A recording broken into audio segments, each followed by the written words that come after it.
we had a meeting, God, this was probably 2016, at your office, and the wall was full of whiteboards, and normally you'd see, just kind of roofs and who's next and when the equipment's coming in and stuff. But over to the right, you had a list of all the people that you were trying to bless financially for the year. And you were aiming for it, and you were tracking it to make sure that you hit it. And I just thought that was one of the most remarkable things I'd ever seen an executive do. Yeah, a lot of companies and a lot of people individually track how much money they make. We track how much money we give. We really try to give more and more and more every year.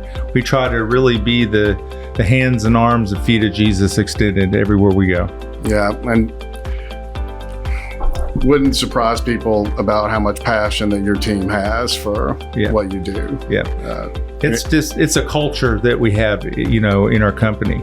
We're about being a blessing, and helping others. Yeah, well, you absolutely are.